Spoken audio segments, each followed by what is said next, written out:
Opportunities in this climate change space is very, very high actually. It will remain big because the adoption of low carbon technology is going to only accelerate in the future.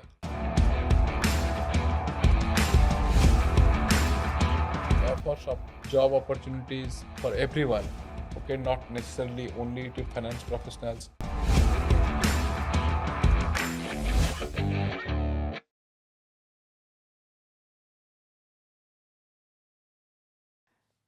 Hi. In our next episode, we have Labanya Prakash. Labanya Prakash has a deep dive experience within the sustainable finance domain. Currently, he's heading the Center of Sustainable Finance Climate Policy Initiative. And Labanya has a deep dive experience within the finance world. He is a CFA, chartered financial analyst, and Lavanya also spent some time in private equity, hedge funds in his early career part. So let's demystify his career trajectory and let's talk about lot of so much buzzwords like climate finance, sustainable finance, green financing, and let's deep dive into his career trajectory. Hi Lavanya, how are you? And how did you get into the finance world? Let's start from your childhood journey. Thank you. Thanks for inviting me. Good to see that you are organizing this kind of broadcasts. Uh, I never thought about finance actually when I was in school, even in the first year of my college, although I was studying economics. During my days, particularly in Odisha, in a hinterland far away from the capital city, people were not around something called finance as a discipline, particularly people who are studying economics. Then I migrated like any other people in Odisha. So to get better opportunities, so you migrate to metropolitan cities to find jobs. I also migrated to Delhi long time back in 2001 or so, end of So you 2001. did your bachelor's from Odisha. Odisha. My bachelor's in economics and master's in economics, everything from Odisha. So I migrated to Delhi. So started working as a research associate in a agriculture or agro-based industries association. That company was set up during the WTO era, World Trade Organization era, Okay. where the tariff and non-tariff barriers were dismantling so that there would be openness to agri trade. So I joined that company in 2002, spent around 2.5 years.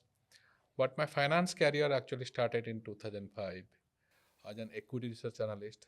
Okay, so in a research analytic company, I spent some time there. Then moved to a hedge fund, spent 2.5 years. Then another hedge fund, so for 1.5 year, nobody was successful. So one of the reasons is that most of the time I spent in my finance journey when the credit crisis happened back in 2008. So when everything collapsed, so I witnessed that what happened because one of my clients, I just asked him, okay, what do you want? He said, he told me that send me money, okay, billions of dollars of money because at at some point of time he was managing 1.5 billion. So just after credit crisis, he had nothing because most of the money actually he ruined the money. So whatever money he was managing during that period of time. But I found finance very, very interesting, exciting also. I did my CFA also when I was So working. if we deep dive into your career trajectory, so actually what a hedge fund does, if you can explain.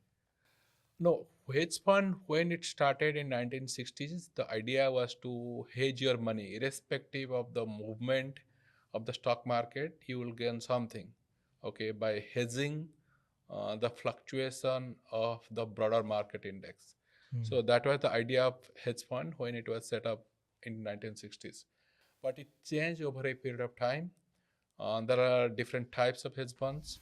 Mostly hedge funds, their objective is to generate absolute return while minimizing risk. But over a period of time, hedge funds were not trying to minimizing their risk. They always try to maximize the return for their investors. And mostly, as per regulations, hedge funds are not for everybody.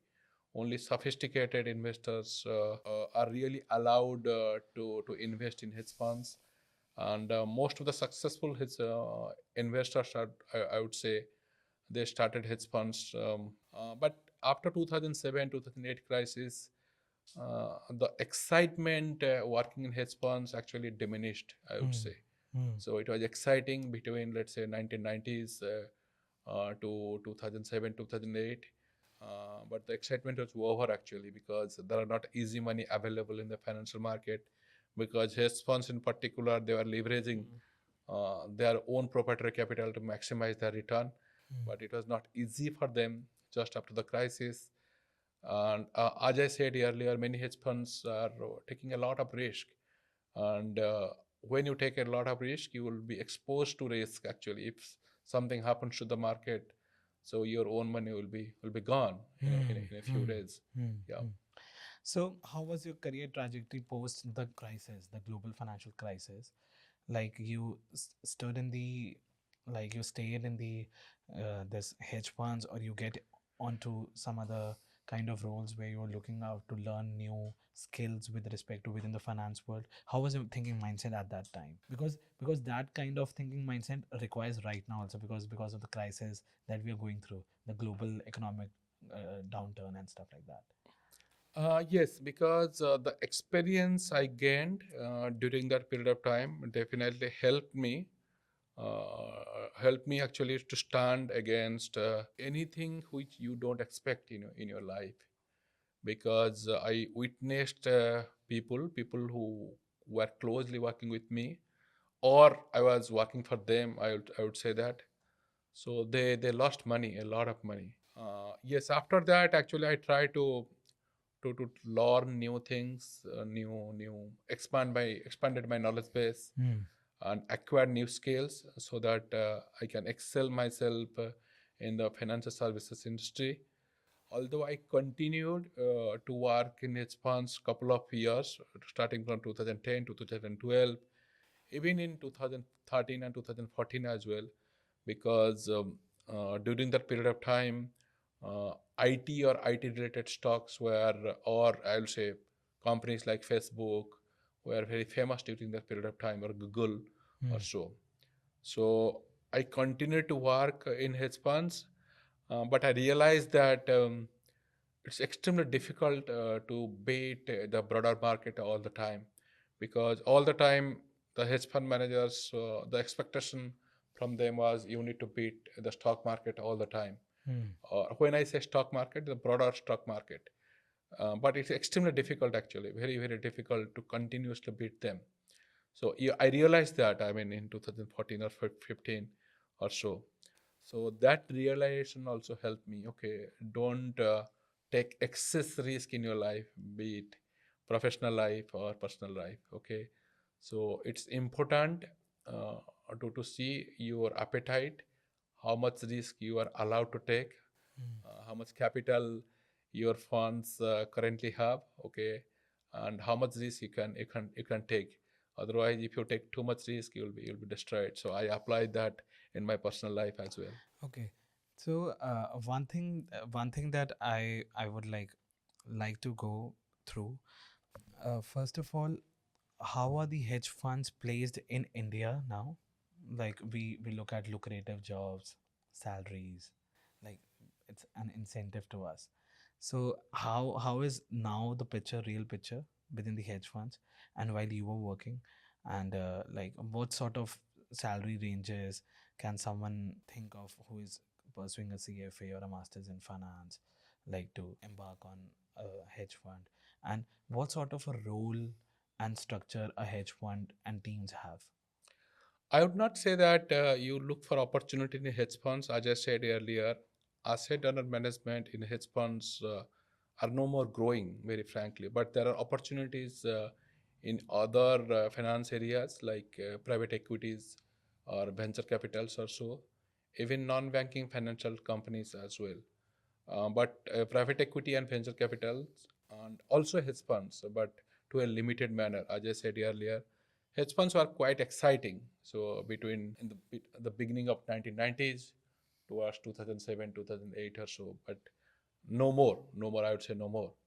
So mostly you try to be in a public equity market or in private equities or venture capitals, and most of the time people who working in private equity or venture capitals, they make a lot of money. Yeah. So I would say that, okay, So it's that not necessary that you need to have a finance qualification. Many times you will see that engineers also, even graduate in English honors also, they were quite successful in investment world, in private equity as well. But having a technology degree or technology skill, because it will help you to understand the role of technology in any company, because at the end of the day you need to identify the companies which are well ahead of the curve in technology development or technology advancement. So if you have an understanding about that, you will definitely do very well in particularly in the venture capital. Private equity is a little different game. So it's not necessary that your investment skill matter. uh, it also matters that how you are managing company, okay, at what price you are trying to enter and what price you try to exit also. You need to see that, identify that whether the management who is currently managing the company are good enough. Okay, so it's a combination of many stuffs, not necessarily only investment skill. Okay. So, what sort of a range a hedge fund, like someone who has done like a master's or a bachelor, can enter into, and what sort of range is like in India right now going on? Because someone who is seeking a career into that, he should know about that, how he can like delve into that. You mean to say salary? Yeah, salary range. Okay, so if you see the successful, I mean, large or very successful hedge funds or private equity fund, they will pay you a lot of money. I mean, starting from 15, 20 lakh to 25 lakh to 1 crore actually, with 2 to 10 years kind of experience, good experience in this field. Because you will start as an analyst or associate in a hedge fund or private equity fund or a venture capital funds. So you grow in your career, maybe. After a few years, you become a principal, then maybe a director or so, maybe after 8 to 10 years, a partner as well. So in that company, when you have your own funds to manage, you raise capital to invest, you do virtually everything for that particular fund. So somebody who joined very early, maybe in 10 years, your salary would be 50 lakh to 1 crore. Okay, so it depends on how successful you are. Hmm. And so, how did you get into sustainable finance world? Okay, I will say that it is a pure serendipity. So I enter into sustainable field in if I remember correctly, I joined a climate policy initiative on 16th of February 2016. So but I quit actually 3 months before, because that's as per my contract. So I didn't know much about sustainability and climate change. I knew little. Particularly, I was motivated by one of the famous hedge fund managers. I'm forgetting his name. So basically, these famous hedge fund managers, they write investment memos to their investors. So I also subscribe those memos also. So he was discussing about climate change or sustainabilities in his memos. So he was telling that how it is important for the economy or the economic system or financial system be cognizant about climate change. So when I came to know that, okay, climate change is not really about the people who are trying to mitigate climate change. It's also related to money also. Basically, bringing a lot of money to help in climate action. So you need the stakeholders in the financial system to take right decision for climate actions as well. So yeah, so it started in 2016, and the journey has been superb so fast. Okay, so let's break this down. Break the sustainable finance thing. What is sustainable finance? In Okay. a very simple sense. It's a broad terminology when we say sustainable finance. So let me break it down to understand actually when I say sustainable finance. If you talk to the people who will say what is sustainable investment in a pure financial world, they will say that investment where you can generate return your return should be sustainable over a long period of time. But sustainable finance is little different. Basically, when you are financing anything, you are taking care of everything. You are taking care of environment, you are taking care of the society, and you are taking care of the governance aspect of any corporates. So Let's make it more simple. okay, so You it's mentioned yeah. that an investment should be sustainable over a long period of time. What is sustainable? No, that is in a pure finance world. Okay, when I say Okay. pure financial world, it means that you are investing money. The return over your investment should be sustainable over a long period of time. You keep on your return on investment, keep on growing, or at least stable over a Yeah. long period Okay. of time. Got it. So But it could be according to our required rate of interest. record rate of return, Yeah. but not necessarily. But you design your investment strategy in such a way that it is meeting your investment objectives, or I will say that both investment and risk objectives. Yeah. But sustainable finance is quite different from sustainable investment, I will say, because here we are talking about if you touch the economic system or economic activities, it needs money. Okay. When I say sustainable finance, you are putting money in economic activities which is helping in several things. It is creating jobs, it's alleviating poverty. But at the same time, it may create climate change issue also.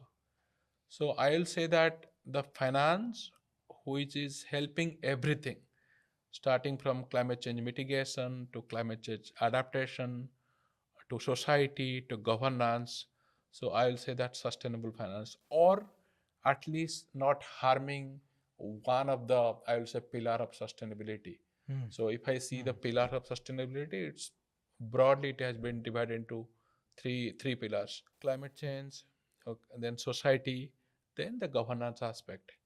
Okay, for example, if your money is doing something good for the climate change, but at the same time it is not significantly harming the society or the governance aspect, we can say it's sustainable finance as well.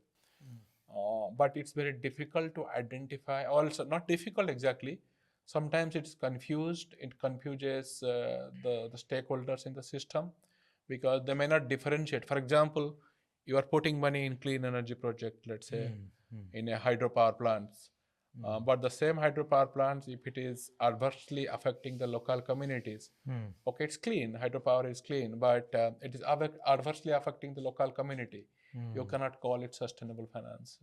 Okay, we'll go back to same, do not harm significant principle. It means that you are helping one pillar of sustainability without really harming significantly to other pillars of sustainability. So financing to any of these pillars, I can say sustainable finance. For example, if you are investing in healthcare, let's say, and at the same time your investment is well governed and you are not harming the environment, you can call it sustainable finance as well. So basically, you're mentioning about three aspects: Right. environment, society, like social nature of that, and governance. Governance, right. Let's break it down. What, like, say for an example, if I'm a company and I'm making an investment, within my capital structure, there's a like a I have a, like a, in my capital structure, I have equity, debt, and stuff like that. Maybe I would have issued money and I've raised maybe debt and equity. So when can I say that this instrument is like a sustainable instrument? Now, actually, a lot of mis-selling happening. So you can say, for example, let's say, I will not give an example of a corporate. Basically, when you raise capital, you deploy capital in an activities which the primary objective is to generate return as a private corporation or a private entity. That's the idea. Yeah. I will say from an investor point of view rather than a corporate point of view. Okay. Okay. For example, if you are an investor or a financer, okay, when you can say that, okay, this is a sustainable activity or sustainable finance. Okay. So I'll go back to the same principle. Okay.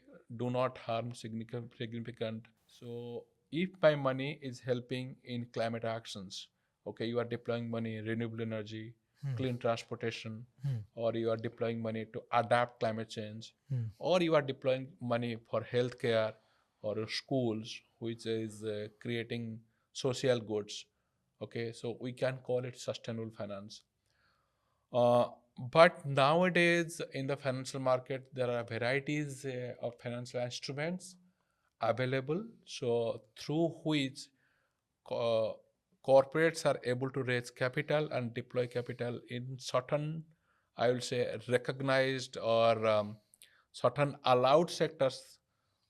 Then they can say it's we are investing money in sustainable activities. You can say it sustainable finance. For example, let's say a conglomerate, let's say, are issuing green bonds and and and and, uh, and investing in renewable energy. So you can say it's a green finance, for example. Yeah. Like now recently there have been many countries which are totally focusing on sustainable finance, net zero goals, and stuff like that. Being coming from that area, and you are like the head of the Center of Sustainable Finance specifically for India. So if I look at the picture of India right now, how do you see India with respect to sustainable finance? No, sustainable finance, net zero, although there are commonalities between them, but sustainable finance is massive for a developing country like India, because we are still lagging on our social indicators, on our health indicators. Okay, it means that we need to invest money in activities which will create positive externalities on, let's say, helping in poverty alleviation, or reducing the mortality rate, or increasing the school enrollment rate, in improving the literacy, so improving the healthcare. Okay, so it's very difficult to say the status of sustainable finance in India, because it's very difficult to quantify actually how much money you need for sustainable finance, or how much currently flowing for sustainable finance. It's very, very difficult. But still, I will say that India is doing good, but there is a lot desired actually, if you say, considering our status on several aspects of society, including women empowerment, to poverty rate, to healthcare, to schooling, to education, then rights, all these things. It will take a long, long time. But net zero is a is a different subject. Here we are only talking about climate change. So it means that you probably know that India has announced to achieve net zero by 2070. It means that your net carbon emission will be zero. Okay, you will emit carbon, but you are able to capture or and store some of the carbon emission, or you are going to sequester carbon emission through forestry also. 2070 long, I mean 47 years from today. So, but if we see the trajectory of India, or the achievement of India in the last 7-8 years, starting from 2015, when India also announced to reduce its carbon emission. And India is one of the few countries who made its NDC commitments, the intentional commitments on climate actions. Uh, India's commitment and India's action so far is very, very encouraging, particularly in the renewable energy sector. So they are doing good. They can achieve net zero by 2070. I believe it's much more before 2070. Probably government of India is conservative, cautious, so they are not very forefront in announcing that okay, we are achieve net zero by 2050 or 60. For example, China has announced in 2060. Despite its economy is 4 times bigger, 4 to 5 times bigger than India, and growing at a better rate than India. So they announced they will achieve net zero in 2060. But if I see India's climate commitment, or India's real achievement in climate actions, it's very, very encouraging. So I believe that India will definitely achieve that. Hmm. Hmm. Hmm. So, talking about net zero and climate, initiatives. So actually, what's the role of climate policy initiative right now? Like what the Center of Sustainable Finance do in India now, or maybe globally? Okay, what we are trying to do is change the financial system. Okay, so the objectives are multiple. One critical objective is to mobilize capital for climate actions or broadly for sustainability, but specifically for climate actions. For example, India need close to $350 billion to $400 billion to meet its commitment in 2030. So as you know that India has committed to reduce carbon intensity by 45% in comparison to 2005 level. So by 2030, to achieve that, India needs, I think, more than $400 billion by 2030. So it means that per year, 70, $80 billion per year. If I see the amount of capital currently mobilized, it's very small. So at Climate Policy Initiative, what we are trying to do is to accelerate the flow of monies from financial system for climate actions. That one. Number two is that climate change is also a risk for the financial system as well, because it may impair the loans or equities or bonds very, very quickly or gradually, which is not an encouraging sign for the financial system. Even financial regulators, academicians, or experts in this field have cautioned many times climate change is not only a risk for the society or the economy, it can also destabilize the financial system. So our goal is to help the financial sector in identifying, measuring, and managing the climate change risk inside the financial system. So we do it in three different ways. One is definitely producing research papers, writing articles, then try to nudge the decision makers in the financial system so that they can take right actions, right steps. So what's the process of that? Okay, we have a research division. Okay, we produce research papers, write opinion pieces, then try to influence or nudge the decision makers so that one is that they will get the right information, right insights, so that they can take right decision. Then by research or writing, and also through bilateral meeting with the decision makers, so we try to influence them. Okay, for example, policymakers and regulators should design right policies, right regulations, so that capital flow can accelerate for climate actions. That one part. Second is capacity building. So where we conduct capacity building program for the executives in the financial sector. So it could be banks, it could be non-banking financial companies, it could be pension fund or insurance companies. And since climate change is a recent phenomenon, the executives in the financial sector, so they don't know much about climate change. So we are trying to sensitize about climate change and upgrade their knowledge, or I will say expand their knowledge base and the opportunity available in climate change as well. So if they understand these things, it will help them to identify, measure, and manage climate change risk, and definitely help in accelerating capital flows for climate actions. So that's what we do through our capacity building program. We also collaborate with like-minded institutions. As we know that climate change needs collective actions of everybody. So a single institution or a multiple institutions their impact will be limited. So we collaborate with Ministry of Finance, with business schools like IIM Ahmedabad, National University of Singapore, the NTPC School of Business. We're also trying to collaborate with IIT Madras also.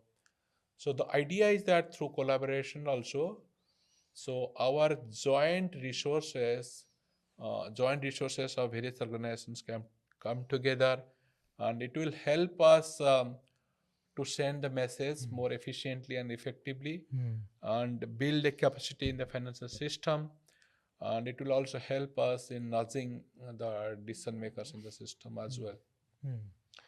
Hmm. Like talking about the work that's happening at this climate policy initiative.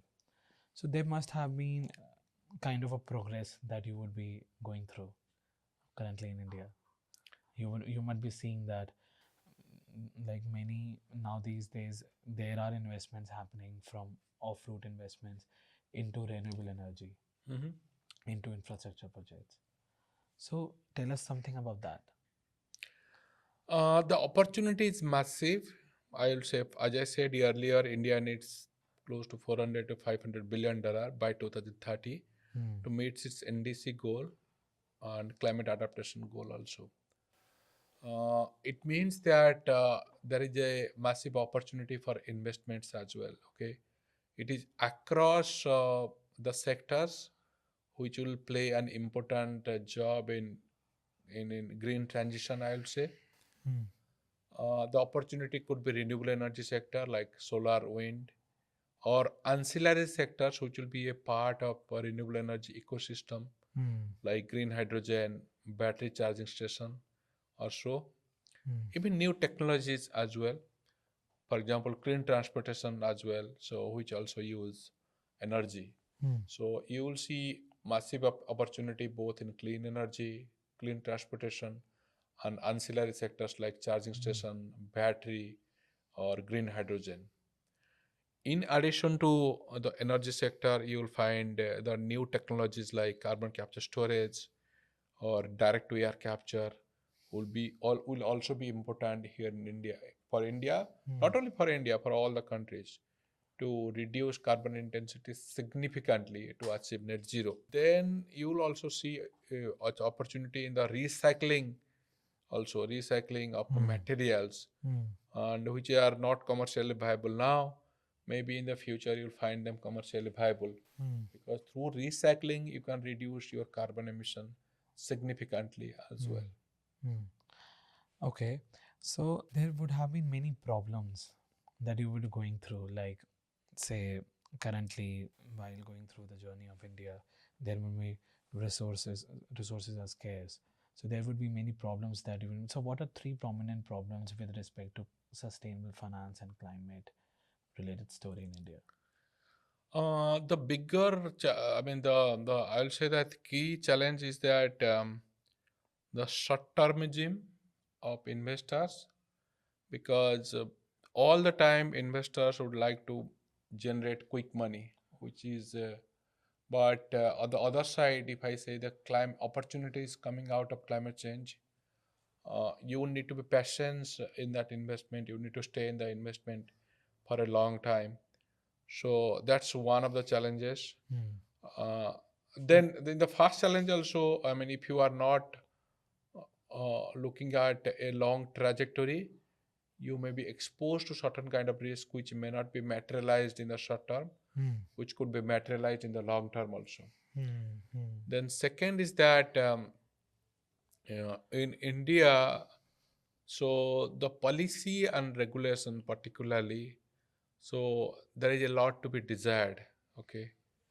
For example, regulators like Pension Fund Regulated Development Authority or Insurance Regulated Development Authority, they have not been very proactive Hmm. to manage climate change. So there was a stewardship code they introduced many years back. Hmm. So nothing happened after that. Hmm. So if you talk to any pension fund manager, insurance companies, insurance asset managers, they are not really worried about climate change in Hmm. India. Hmm. Uh, Although we can see some of the, I will say that some major steps by Securities and Exchange Board of India or SEBI, Hmm. the securities regulator, Hmm. and Reserve Bank of India, our Hmm. central bank. But there is a lot to be desired in the sense that you need to create and an ecosystem which will help banks and financial institutions to provide capital. The third is again related to policy. It means that we need to incentivize the industries more, which will help us in reducing carbon emission. or help us in climate adaptation. We know that climate change is going to happen. So you need to adapt climate change. Since India is one of the most vulnerable countries, so India needs to invest in climate adaptation as well. And what do you think that why are we not able to incentivize? I will say that it is a budgetary problem and sometimes politically challenging as well, because climate change is a long thing, okay? And in the climate change space, for example, renewable energy may be commercially viable, but India is also trying to transition its energy system. When you are transitioning to a new energy system, you should be aware of the risk you are likely to face. Okay, so you cannot do that overnight. You need a lot of capital. Okay, you need the support of other players in the ecosystem. For example, even the clean energy space, we are adding how much? 15 to 18 gigawatt per year of capacity in the renewable energy space, while we need 50 gigawatt of capacity. So that's a massive, massive gap, I'll say. There are other challenges, I'll say later. So, from a career standpoint, if someone is like from a finance world and he wants to build a career, keeping in mind the relevant issues right now, globally and in India, what would you recommend? One should focus on. No, career, I don't know much about other industries, but yes. From your career trajectory, maybe sustainable finance, climate, and stuff. Oh, okay. So you are, I mean, career, I will say opportunities in this climate change space is very, very high. Actually, it will remain be, because the adoption of low carbon technology is going to only accelerate in the future. It means that it offers up job opportunities for everyone. Okay, not necessarily only to finance professionals, but you also need finance professionals, because all these low carbon technology, they need capital. So who will give for capital? It's bank, finance institutions. And who work in the finance institutions? Only finance professionals. They work in banks or any other finance institutions. Yeah. So I will say that climate change will definitely, sustainability was always there. So it is not unknown, I'll say. So, but why we are keep on why we keep on saying sustainable finance? Because in a developing country, as I said earlier, we have not really achieved the kind of quality of life we aspire. Okay, at least be a middle income country, at some point of time maybe a rich country, but at least a middle income country. But at the same time, there are many other social objectives we need to fill, so which have been there for all the time. It's nothing new in sustainability. But climate change is a recent beast, and you will see that investment will keep on coming for low carbon technologies, because we don't have an option. Okay, so we need to decarbonize the system. So it will offer through opportunity to everybody, including the finance professionals. What's the future with respect to sustainable finance? One more thing, and one more question is that what's the difference between greening finance, and sustainable finance? Okay, so sustainable finance is a broad term. So under that you have green finance, then social finance, then governance. Okay, not exactly finance. Let's say sustainable, they broad. Any financing going to green, social, or governance are called sustainable finance. Yeah. So green is divided into further categories. One is climate change, other is other environmental activities. For example, air pollution has nothing to do with climate change. Then climate change, again, it divided into two components. One is climate change mitigation and climate change adaptation. When you say mitigation, it means that you are investing money in businesses or economic activities which are helping us in reducing carbon emission. Okay, basically, ultimately, it will mitigate climate change. For example, investing money in renewable energy, which helping us in reducing carbon emission. Then climate adaptation is that putting money in certain activities which will help us or make us resilient against climate risk. The risk could be physical risk like increase in intensity of weather-related events due to climate change, or the transition risk, for example, policy regulations in favor of climate-friendly business but against carbon-emitting businesses. Okay, investing money in climate adaptation so that we can withstand ourselves against climate change risk, both physical risk and transition risk. Green finance is a combination of climate change mitigation, climate change adaptation, and other social environmental activities. It could be biodiversity, it could be reducing local air pollution also. Yeah. Okay, sustainable finance is a broad term, then green is divided into climate plus climate change mitigation and adaptation. Then another aspect of green is pollution, it could be biodiversity, it could be any other things. And this is from a career perspective, like the youngsters who are aspiring to get into sustainable finance, because these days, if you are afraid, like in LSE and in other universities, there are specific courses on sustainable finance. I've also taken one. So the thing is that when we are like talking about in from an academic perspective, that we are studying sustainable finance, many think about, say, what could be the job opportunities and stuff. So as we know, the growing opportunities in climate and sustainable finance, but thinking from a climate policy initiative, like it's worldwide, what's like a kind of say rules that one can get onto, maybe after masters and after experience, what sort of roles and skill sets required? In climate policy initiative, particularly let's say in India, so it will start maybe an intern converted into an analyst, then senior analyst, manager, senior manager.